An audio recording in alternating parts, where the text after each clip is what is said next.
Share बाजार live में एक बार फिर आपका स्वागत है। हमारे साथ जुड़े हैं रजनीश कुमार, फुलरटन सिक्योरिटीज के। रजनीश, सबसे पहले तो यही समझना चाहेंगे कि सप्ताह के बीच में जितनी खबरें मिली हैं आपको मुंबई से, उन पर क्या नजरिया बन रहा है?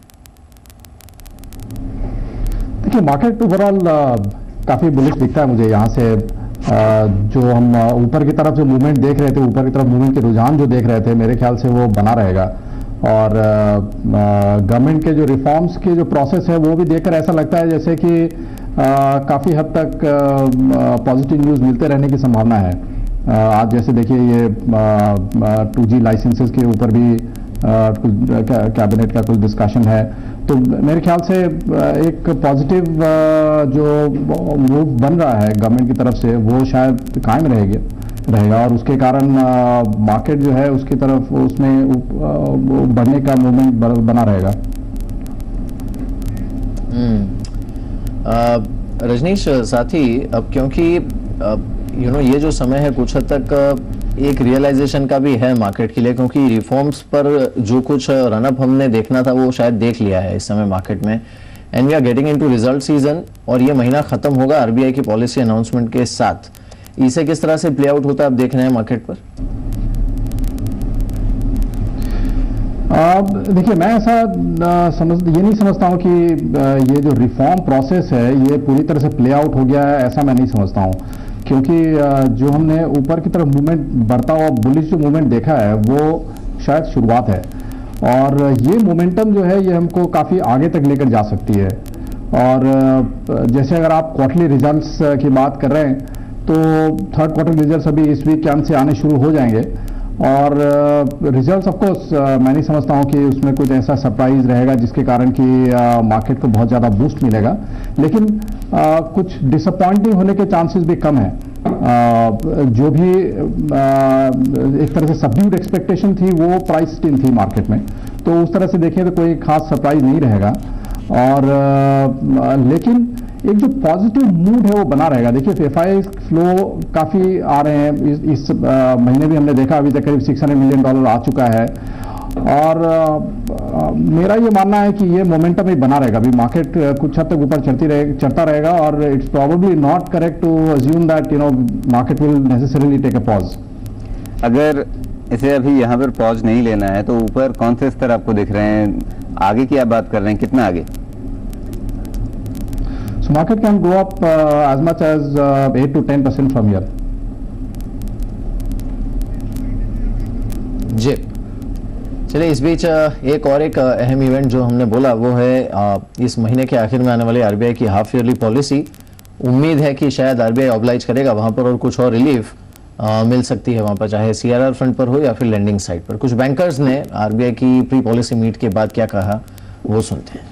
Credit growth front, they were little, I would say, disappointed that the credit growth is not happening, and we told them that apart from retail, there is no growth in corporate. So, were there any specific request for a CRR cut, or we made a request for CRR cut and a repo rate cut both? So, we'll analyze the situation on credit growth. Clearly, credit growth has now settled in around the 16% range compared to a higher rate that was prevalent a few months ago. But I think in a way what was also discussed was that liquidity is quite stable, and clearly what impact various policy decisions can make on the sentiment and on the growth were discussed. They were asking what will be the reaction of the bankers if there's a rate cut. Will there be a transmission? We definitely said that in order to improve the sentiment. तो bank प्रमुखों की उम्मीद है कि RBI की ओर से कुछ कदम उठाया जाएगा। अपनी छमाही मौद्रिक नीति की समीक्षा में 30 अक्टूबर को होनी है, और उसमें ब्याज दरों में कटौती या सीआरआर में कटौती का एक फायदा मिल सकता है। इस बीच कुछ ताज़ा खबरें जो आपके सामने आ रही हैं वो ये बता रही हैं कि खुद सरकार के लिए क्यों ज़रूरी है कि शेयर बाजार का मूड ठीक रहे, सुधरा रहे। सरकार ने आईपीओ के जरिए एचएएल में 10% हिस्सा बेचने की योजना बनाई है। इसके अलावा नेवल लिग्नाइट है, जो ज़्यादा कैश वाली कंपनियां वो बायबैक पर जोर दे सकती हैं। इसके जरिए भी शायद सरकार के खजाने में कुछ पैसा आ सकता है। एनटीपीसी में 9.5% हिस्सेदारी पर नज़र है। इस तरह की तमाम विनिवेश की योजना जो है वो आगे बढ़ती हुई दिख रही है। रजनीश, दो मुद्दे, एक तो ये कि विनिवेश से क्या आपको लगता है कि उसमें एफपीओ पर भी, जैसे कि अभी सेबी ने जोर दिया कि एफपीओ को लेकर के कुछ ढील दी गई है नियमों में, और सरकार के लिए एफपीओ ज़्यादा बेहतर रास्ता होगा या फिर उसके अलावा दूसरे विकल्प जो हैं वहाँ पर उनको ध्यान देना होगा, या जैसे कि अभी एचएएल में आईपीओ की बात है, मूड कुल मिलाकर के ठीक होगा तो फिर सरकार के लिए सब कदम आसान होंगे? जी हाँ, देखिए एक सरकार के पॉइंट ऑफ व्यू से अगर आप देखिए तो रीसेंट पास्ट में अगर आप देखेंगे तो ये रिफॉर्म्स से लेकर जो एक मोमेंटम बना है वो एक बड़ा अच्छा पॉजिटिव न्यूज़ रहा है सरकार के लिए, और उसने एक अच्छा एक पॉजिटिव एनवायरनमेंट क्रिएट किया है। मेरे ख्याल से सरकार उसको बनाए रखना चाहेगी। और दूसरा, सरकार डेफिनेटली चाहेगी कि जो रिटेल पार्टिसिपेशन है वो एक तरह से बढ़े, लोग एक तरह से गेम देखें, या एफपीओ हो या फिर आईपीओ हो, दोनों में से किसी भी प्रक्रिया के थ्रू एक रिटेल पार्टिसिपेशन बनेगा, लोग देखेंगे कि स्टॉक मार्केट में पैसे बन रहे हैं, तो एक तरह का एक पॉजिटिव सेंटिमेंट भी बनता है। तो सरकार के पॉइंट ऑफ व्यू से भी मुझे लगता है कि ये एक बड़ा अहम कदम होगा कि रिटेल पार्टिसिपेशन बढ़ाए, एक तरह का जो पॉजिटिव सेंटिमेंट है उसको कायम रहने दे। तो इसलिए मैं समझता हूं कि ये जो मोमेंटम हम देख रहे हैं ये बना रहेगा, और सरकार कोशिश करेगी कि इसको और आगे बढ़ाया जाए। रजनीश, आपसे ये भी जानना चाहेंगे कि जो कुछ कदम सेबी ने उठाए हैं फ्राइडे को, शनिवार को इसकी बोर्ड बैठक में, इसके बाद हाउसिंग फाइनेंस कंपनीज के लिए थोड़ी रिलीफ यहाँ पर देखने को मिल सकती है। ओवरऑल स्पेस पर आपका व्यू क्या है इस समय? Because if economy has to revive तो हो सकता है कि यहाँ पर भी जो डिमांड है वो थोड़ी सुधरे पहले के मुकाबले, which will directly affect the balance sheets also. No, that I agree. You know, at the end of the day, I think there looks like a concerted effort. You know, अगर आप देखें फाइनेंस मिनिस्टर का भी बॉम्बे का visit, ये सब चीजें इस तरफ इंडिकेट कर रही है कि there is a concerted effort being made by the finance ministry along with various regulators to see what all can be done to the revive the economy, और ये एक बड़ा पॉजिटिव चीज है। एंड सो एक स्पेसिफिक स्टेप से मैं नहीं समझता हूँ कि कोई बहुत बड़ा फर्क पड़ने वाला है, लेकिन it's a combination of this things which gives a very positive feeling to everyone in the market. इसे ड्राइव कौन करेगा इस समय? स्पेशली जो रिसेंट रनअप हमने देखा है उसके बाद इस समय सबसे ज्यादा कंफर्टेबल आप इंडेक्स में कौन कौन से स्टॉक्स पर या फिर सेक्टर्स पर हैं? देखिए, एक वो ऑब्वियस चॉइस जो है ऐसे एनवायरनमेंट में वो बैंकिंग है, इसलिए कि जब ग्रोथ का स्ट्रेट लिंकेज जो है वो बैंकिंग सेक्टर को जाता है, तो banking I would think would see good impetus from these levels. इसके अलावा I would also look eight industrials, जैसे आप क्रॉम्पटन ग्रीव्स जैसे शेयर्स को देखिए, या फिर even good companies with linkage to infrastructure like L&T, BHEL, though they have already run up to some extent, but I would think there still some bit of upside left there. Plus ऐसे माहौल में जबकि थोड़ा सा clarity दिखता है कि शायद एक अपवर्ड सस्टेन मूवमेंट रहेगा, it's not a bad bet to also look at some high beta stocks. I would also bet at, let's say, in auto stocks, four-wheelers like Mahindra and Mahindra, Suzuki, Maruti Suzuki, and probably avoid stocks like Tata Motors, जिसका कि थोड़ा European exposure ज़्यादा है. So these are the various sectors I would look at. यहाँ Amrish, banking पर आपका नजरिया क्या रहेगा? संयोग से शुक्रवार को HDFC बैंक के नतीजे आ रहे हैं, लेकिन HDFC बैंक वैसे ही अपने आप में बहुत ही स्थिर रहा है, बहुत ही उसमें एक ठहराव वाली मजबूती है। HDFC Bank, really I'm not too worried, but clearly the PSU banks, possibly again we could see NPAs moving up, and especially after the sort of run-up which we have seen in the past 4-5 weeks in the banking space, there could be some amount of correction once the results are out. So I think right now one should be a bit cautious, but if you're talking of the next 4-5 months, I'm quite bullish. So I think any correction post the results should be utilized to buy.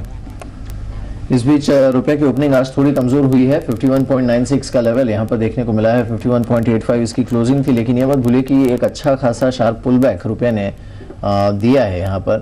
और उसके बाद इस समय थोड़ी सी softness यहाँ पर देखने को मिल रही है। अगर आप सेंसेक्स को और निफ्टी को देखें इस समय, निफ्टी तो खैर इंडिकेटिव टिक्स में 6000 के पार है, लेकिन बाजार खुलने के बाद देखेंगे कहाँ पर होता है।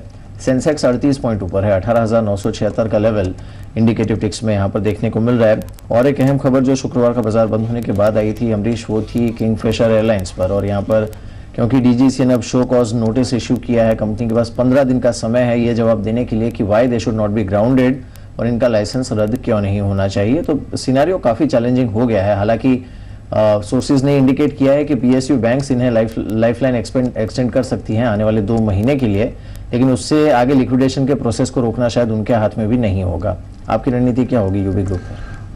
I think clearly the situation is extremely pathetic, and clearly it's not a time to even look at buying Kingfisher, because now the question of lockout being turned into like the shutdown is very much possible. The issue with the employees also has taken a turn for the worse, and I mean, like in this sort of a situation, getting a white knight, even if the white knight was ready even 15 days back, in today's situation for that white knight to put in fresh money, I really doubt. So from that point of view, I think it's a complete ignore. I don't think one should even look at Kingfisher even at 7 or 8 rupees.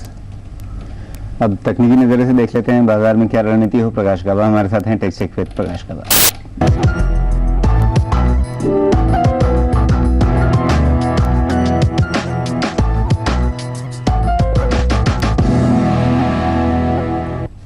प्रकाश, एक तो आज के लिए आपकी रणनीति Nifty पर जानना ही चाहेंगे, लेकिन साथ में एक और सवाल आपसे रहेगा कि पिछले कई बार से हमने देखा है कि निफ्टी जो भी उछाल लेता है, जो भी एक पूरा लेग अपलेग बनाता है, उसकी 50% रिट्रेसमेंट कर रहा है। और अभी जो करंट अपलेग थी वो 52.15 से 58.15 तक मान लीजिए 600 पॉइंट की थी, तो क्या 300 पॉइंट की रिट्रेसमेंट आगे आपको फिर दिखती है? देखिए, टेक्निकल रूप से जो टारगेट था, टारगेट का जोन था 5810 और 5870, तो ये टारगेट जोन पर अचीव हो चुका आफ्टर अ 600 पॉइंट राइज। तो अब ये रिएक्शन का समय है।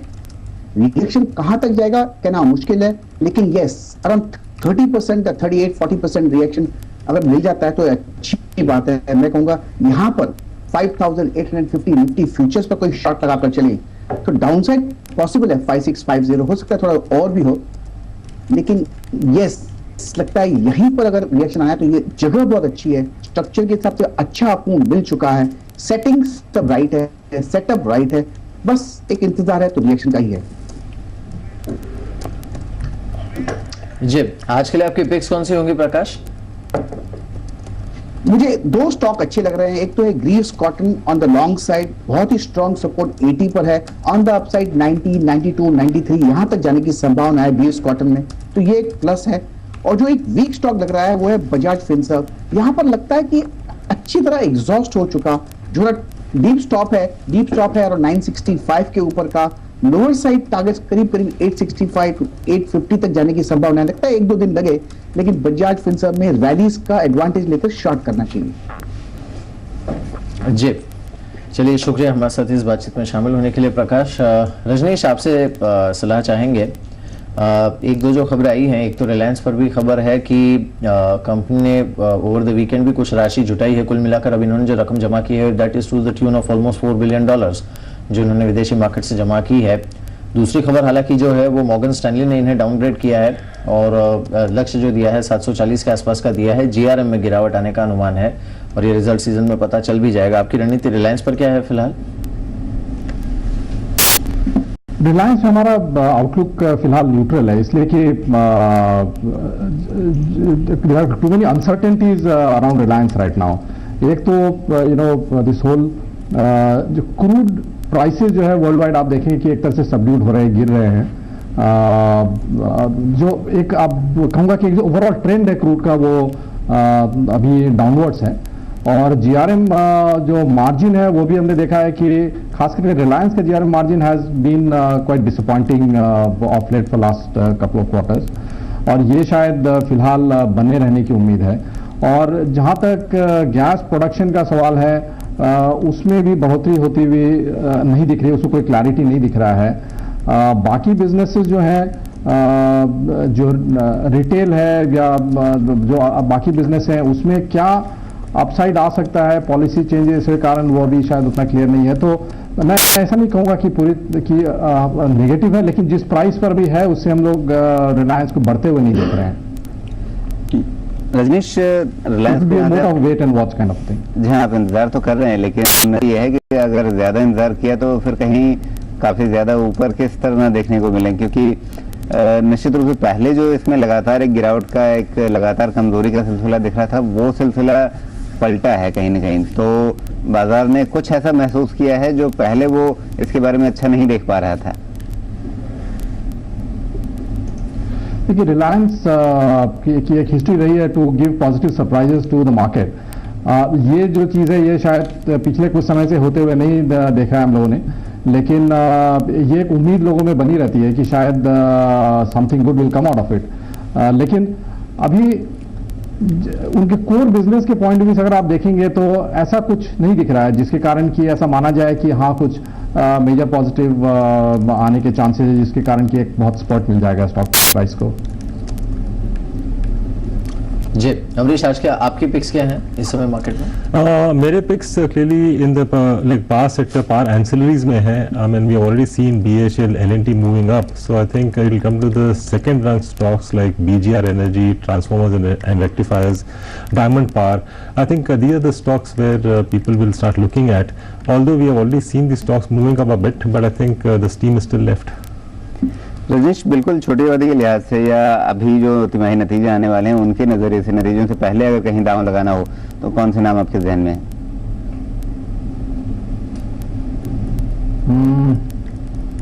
Sorry, I would like to skip this question, Raju. अगर मैं सवाल को इस तरह से रखूं कि इन क्वार्टरली रिजल्ट्स में आपको सबसे अच्छी उम्मीदें कहां से हैं? क्वार्टरली रिजल्ट में अगर सबसे अच्छी अगर उम्मीद अगर मुझे है तो जो मैंने आपको पहले नाम बताए, जो जैसे महिंद्रा एंड महिंद्रा है या L&T है, these are the companies which we are thinking कि will give us a better result than what market is expecting. जी चलिए, इस बीच देख लेते हैं इस समय जो संकेत हैं उसमें सेंसेक्स 24 पॉइंट ऊपर और निफ्टी 5 पॉइंट ऊपर रुका है। 5751 का लेवल निफ्टी पर है इंडिकेटिव टिक्स में। शुरुआती दौर में अच्छी मजबूती जहां पर देखने को मिल सकती है, इसमें ल्यूपिन है, सन फार्मा, HCL टेक, केन इंडिया, जिंदाल स्टील, BPCL, ये ऐसे काउंटर्स हैं जहां पर मजबूती देखने को मिल सकती है। और दूसरी तरफ जो नुकसान वाले स्टॉक्स है उसमें DLF ऑब्वियसली जो स्कैम है जिसकी खबरें आई हैं या फिर जो रिपोर्ट्स हैं उसके बाद ये इस काउंटर पर प्ले करेगा। इसके अलावा टाटा पावर, हिंडाल्को, सेसागोआ, हिंदुस्तान यूनिलीवर, ये ऐसे काउंटर्स हैं जो नुकसान में दिख रहे हैं इंडिकेटिव टिक्स में, लेकिन जो हैवी वेट्स उनमें कोई बड़ा स्विंग इस समय देखने को नहीं मिल रहा है। अमरीश, DLF और क्योंकि एक आउट परफॉर्मिंग काउंटर भी रहा है, हमने बाकी जो इवन रियल एस्टेट स्पेस है उसकी तुलना में यहाँ अच्छा आउट परफॉर्मेंस देखा है। ये जो न्यूज़ फ्लो है इसे आप कैसे प्ले करेंगे stock? No, it is surely damaging to a certain extent, and even if you see the reports this morning of the independent directors, I mean they also don't have any idea of this loan given to Mr. Vadra. So I think this raises questions on the corporate governance of DLF. So because of which you will have pressure on this stock, and it's very much possible that it could come down to those levels which we had seen in the recent past, in the sense possibly about 30-35 rupees lower than where it is right now. Amrish, इतने सारे विरोधाभासी बयान आ रहे हैं, इस पे किस पे यकीन करेंगे आप? इंडिपेंडेंट डायरेक्टर्स कह रहे हैं कि उन्हें कुछ पता नहीं, कंपनी कह रही है हमने लोन दिया ही नहीं, केजरीवाल कह रहे हैं लोन दिया गया, उसके दस्तावेज हैं, किस पर यकीन करेंगे? यकीन करना तो मुश्किल है किसी पे भी, but I think we should listen to all the I mean like the statements which are coming, and since everything is controversial, it's best to stay out of the stock which is controversial. You have so many other stocks to be looked at. Even in the realty space there are so many other stocks, so why unless you look at DLF when there is controversy surrounding it?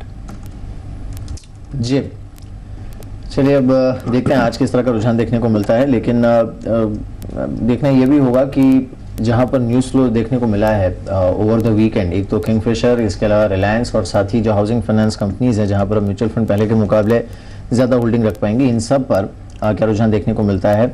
और साथ ही जो पुराने triggers हैं वो तो obviously हावी रहेंगे। Market में नए ट्रिगर्स जो जुड़ने वाले हैं, अब उसमें एक तो IIP डेटा और साथ ही रिजल्ट सीजन, इसे मार्केट कुछ हद तक फैक्टरिंग करना शुरू करेगा। रजनीश, आपकी एक्सपेक्टेशन आईआईपी डेटा से क्या है? देखिए, आईआईपी डेटा फिलहाल सबड्यूड रहने के चांसेस हैं और मैं नहीं समझता हूं कि कुछ पॉजिटिव निकल कर आएगा 12 तारीख को जब आईआईपी डेटा निकल कर आएगा। लेकिन एक जो चीज़ मैं बोलना चाहूँगा कि one of the things which we sometimes tend to miss is ये यूरोप का ओवरहैंग जो है वो अभी भी हमारे साथ बना हुआ है और उसके ऊपर भी हमारी नज़र रहनी चाहिए, क्योंकि यूरोप में एक टेंडेंसी है कि जब कुछ नहीं होता है तो एक कॉम्प्लेसेंसी सा बन जाता है कि चलो सब ठीक है till something strikes us. So I think that can also give us some surprise in time in next few weeks. लेकिन रजनीश, एक क्षेत्र आईटी, उस पर क्या नजरिया है? शुक्रवार को इन्फोसिस के नतीजे आएंगे, वो कैसे रहने वाले हैं? इन्फोसिस का नतीजा मेरा ऐसा मानना है कि अच्छा रहेगा। क्वार्टर ऑन क्वार्टर ग्रोथ भी शायद उनका क्लोज टू 4% के आसपास रहना चाहिए। तो मैं समझता हूं कि इन्फोसिस का result should be reasonably good and should set a good tone for the season. जी चलिए, इस बीच बाजार खुलने वाला है, देखते हैं संकेत किस तरह के बनते हैं बाजार के लिए। हाँ, एक फ्लैटिश ओपनिंग। आज वैसे भी जो इंटरनेशनल क्यूज है वो बहुत ज़्यादा मार्केट के लिए भी सपोर्टिव नहीं है और चाइनीज़ मार्केट्स जो कि एक हफ्ते के बाद खुल रहे हैं वहाँ पर भी कुछ हद तक दबाव बने रहने की आशंका है। लेकिन हाँ, ये अच्छी चीज़ हुई है कि at least for the time being सितंबर से लेकर अब तक का रुझान अगर आप देखें तो एफआईएस की रणनीति ऐसी लग रही है कि शायद चाइना की तुलना में कुछ हद तक भारतीय बाजारों को उन्होंने ज़्यादा वेटेज देना शुरू किया है from a short term perspective. और वो अगर हम एफआईएस का डेटा भी देखें, एफआईएस की जो इन्वेस्टमेंट्स हुई हैं सितंबर से लेकर अब तक, उसे भी आप देखें तो ये प्रतीत होता है कि शायद इस समय उनका झुकाव, उनका रुझान भारतीय बाजारों की तरफ चाइना की तुलना में थोड़ा बड़ा है। लेकिन कब तक जारी रहेगा ये बड़ा सवाल है। अमरीश ने जैसे अभी कहा कि यहाँ से लेकर दिवाली तक का जो समय होगा वो बाजार के लिए काफ़ी अहम होगा, क्योंकि एक तरफ दिवाली के रनअप में बाजार अपने आप को तैयार कर रहा होगा, दूसरी तरफ जो नतीजे होंगे उसे भुना रहा होगा और तीसरी तरफ जो आरबीआई की पॉलिसी है उसे भुना रहा होगा। नवंबर में ही पार्लियामेंट का विंटर सेशन भी शुरू होगा, तो ये जो गैप है मॉनसून सेशन के खत्म होने और विंटर के बीच का, वो विंडो सरकार के लिए काफी अहम है। खुला है बाजार 30 पॉइंट ऊपर, सेंसेक्स पर 30 अंक ऊपर पहला टिक आया है। निफ्टी हालांकि पहला टिक 1 पॉइंट नीचे, दूसरा टिक अब 3 पॉइंट नीचे है। सेंसेक्स में भी रुझान अब कुछ हद तक कमजोर होते हुए जो शुरुआती टिक था उसके बदले अब 11 अंकों का नुकसान है। निफ्टी 8 पॉइंट नीचे 5738 का लेवल यहाँ पर देखने को मिल रहा है। टॉप लूजिंग स्टॉक्स को देख लेते हैं। सबसे ज्यादा नुकसान डीएलएफ के काउंटर पर है, ये 3% नीचे है। जो न्यूज़ फ्लो है वो डेफिनेटली नेगेटिवली यहाँ पर प्ले करते हुए। इसके अलावा बीएचईएल के काउंटर पर 2% की गिरावट है। टाटा पावर 1% नीचे है, हिंडाल्को 1% नीचे है, रिलायंस इंडस्ट्रीज 1% नीचे है, एलएनटी के काउंटर पर 1% की गिरावट है। इसके अलावा रिलायंस इंफ्रास्ट्रक्चर और बैंक ऑफ बड़ौदा ये कुछ इन काउंटर्स हैं जहां पर नुकसान की स्थिति इस समय बनी हुई है। सेंसेक्स 54 पॉइंट नीचे है, निफ्टी पर 20 अंकों की गिरावट है, 5726 का लेवल यहाँ पर है। बाकी स्टॉक्स में हीरो मोटोकॉर्प ऑलमोस्ट 1% नीचे है, कोटक महिंद्रा बैंक, कोल इंडिया और हिंदुस्तान यूनिलीवर यहाँ पर आधे % से थोड़ी ज़्यादा का नुकसान है। JP associates, Punjab national bank, axis bank, state bank of India ये सारे ऑलमोस्ट आधे % नीचे ट्रेड करते हुए, और इसी के चलते हम देख रहे हैं कि दबाव बना हुआ है सेंसेक्स पर। ये अब 64 पॉइंट्स नीचे है, निफ्टी 20 पॉइंट नीचे 5726 का लेवल यहाँ पर देखने को मिल रहा है। आउट परफॉर्मेंस जिन काउंटर्स पर है जहां पर थोड़ी बहुत मजबूती देखने को मिली है आज के ट्रेड में, इसमें सन फार्मा है, HCL टेक है, एशियन पेंट्स, TCS, कुछ हद तक भारतीय एयरटेल, अल्ट्राटेक सीमेंट, HDFC ये ऐसे काउंटर्स हैं जहां पर मजबूती इस समय देखने को मिल रही है। अब नजर डालते हैं उन काउंटर्स पर जहां पर ओवर द वीकेंड खबरें आई है और उसके चलते इंपैक्ट देखने को मिल सकता है। एक तो हाउसिंग फाइनेंस कंपनीज को देख लेते हैं। म्यूचुअल फंड्स को सेबी ने और छूट दी है यहाँ पर खरीदारी करने के लिए, और उसके चलते हम देख रहे हैं कि HDFC पर तो एटलीस्ट पॉजिटिव रुझान बना हुआ है, ये करीब आधे % ऊपर इस समय ट्रेड कर रहा है। और जो बाकी काउंटर्स हैं स्पेस के उसे भी अगर आप देखें तो रुझान ठीक ठाक ही यहाँ पर देखने को मिला है। LIC हाउसिंग फाइनेंस 274 के आसपास यहाँ पर भी हरा निशान, वॉल्यूम्स ठीक ठाक यहाँ पर शुरुआती दौर में देखने को मिली है, खरीदारी यहाँ पर इमर्ज होते हुए। बाकी स्टॉक्स देख लेते हैं। रिलायंस जहाँ पर खबर आई है ओवर द वीकेंड इन्होंने फिर से एक बार रकम जुटाई है करीब $1.5 बिलियन की ओवरसीज से, और कुल मिलाकर हाल ही में इन्होंने जो रकम जुटाई है दैट इज नाउ करीब $4 बिलियन के आसपास। रिलायंस के काउंटर पर हालांकि आधे % की गिरावट, 853 का लेवल इस समय यहाँ पर देखने को मिल रहा है। एक नजर डाल लेते हैं यूबी ग्रुप के स्टॉक्स पर और साथ ही किंगफिशर पर। शुक्रवार को शो कोज नोटिस यहां पर डीजीसी ने इश्यू किया है और कंपनी को 15 दिन का समय दिया है ये बताने के लिए कि इनका लाइसेंस रद्द क्यों नहीं होना चाहिए। डाउनवर्ड स्पाइरल यहां पर कंटिन्यू करते हुए और किंगफिशर फिलहाल 12 रुपये 60 पैसे के लेवल पर, बाकी स्टॉक से उसमें यूनाइटेड स्पिरिट्स पर मजबूती करीब 7 रुपये की मजबूती 1261 का लेवल है। लेकिन जो बाकी इनफैक्ट अब रुझान यहाँ पर भी कुछ हद तक एटलीस्ट ऐसा लग रहा है कि शायद थोड़ा फ्लैट हो रहा है। अभी जो इंडिकेटिव जो शुरुआती टिक्स है उसे देखकर तो एटलीस्ट ऐसा लग रहा है और शायद हो सकता है बाजार थोड़ा रुककर अब ये देखना चाहे कि इनका लाइसेंस क्या डिफेंड कर पाते हैं या फिर नहीं कर पाते हैं, ये बड़ा सवाल फिलहाल यहाँ पर बना हुआ है। तो ये है शुरुआती टिक्स। 40 पॉइंट नीचे सेंसेक्स है, निफ्टी 14 पॉइंट नीचे 5733 का लेवल इस समय यहाँ पर देखने को मिल रहा है। डीएलएफ हमने देखा आज शुरुआत में काफी कमजोर खुला है इस समय। रजनीश क्या कहेंगे आज की शुरुआत पर आप? मैं समझता हूँ कि काफी हद तक ये ओवर द वीकेंड जो न्यूज आए हैं उनका भी असर दिख रहा है और शायद ये जो नेगेटिव पॉलिटिकल फ्रंट में जो न्यूज आ रही है शायद उसका भी असर है थोड़ा सेंटिमेंट के ऊपर। लेकिन मेरे ख्याल से वो टेम्पररी होने की संभावना ज्यादा है और मेरे ख्याल से अगले कुछ दिनों में बेसिकली ये गवर्नमेंट के पॉलिसी जैसे 2G के ऑप्शन के ऊपर क्या पॉलिसीज आते हैं और HDFC इंफोसिस के रिजल्ट्स कैसे आते हैं, IIP के नंबर्स क्या आते हैं, मेरे ख्याल से मार्केट्स इनसे ड्राइव होगी अगले एक से 2 सप्ताह के बीच में।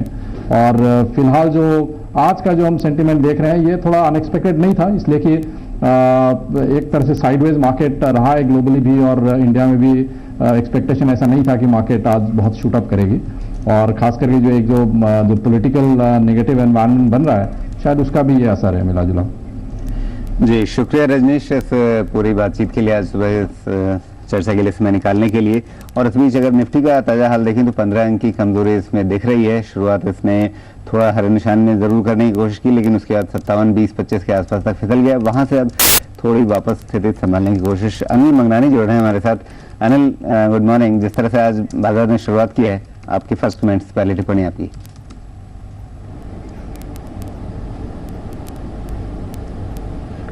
I think